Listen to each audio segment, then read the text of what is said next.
ذكرت مصادر أن لافتة انتخابية دعائية مسيئة للمغرب تم تمزيقها وإنزالها من بناية سكنية في العاصمة الإسبانية مدريد.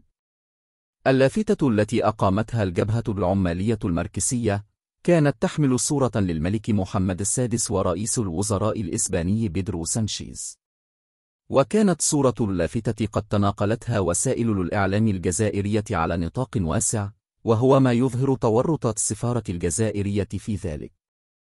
حساب على تويتر مهتم بالأخبار الإسبانية كشف أن القائمين على تعليق تلك اللافتة تلقوا تمويلا بقيمة 5 ملايين يورو من سفارة الجزائر في مدريد.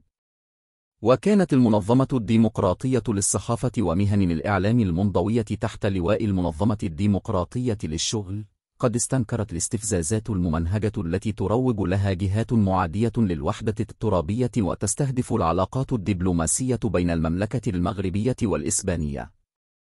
وجاء في بلاغ صادر عن المنظمة الديمقراطية للصحافة ومهن الإعلام المنضوية تحت لواء المنظمة الديمقراطية للشغل أن آخر هذه الهجومات المعادية للمغرب هي تلك التي أقحم فيها حزب الجبهة العمالية اليساري المملكة المغربية بشكل غير أخلاقي وبدون مبررات عبر نشر ملصقات تمس برمز من الرموز الأساسية للسيادة المغربية.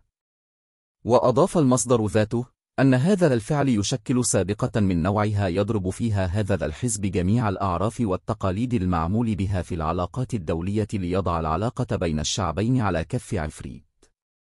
وأدانت بشدة هذه التصرفات التي لا تعدى أن تكون سوى تصرفات صبيانية لا تمت للسياسة ولا للعمل الحزبي بصلة، كما عبرت عن رفضها الشديد لاستعمال وإقحام رموز المملكة المغربية وهويتنا الوطنية في صراعات سياسية ضيقة ليس للمغرب أي علاقة بها.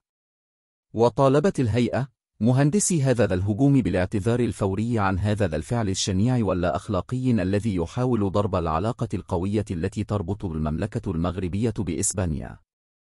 المنظمة أعلنت أنها تحتفظ بحقها في اللجوء إلى القضاء الدولي لمتابعة الجهات المدبرة لهذه الأفعال.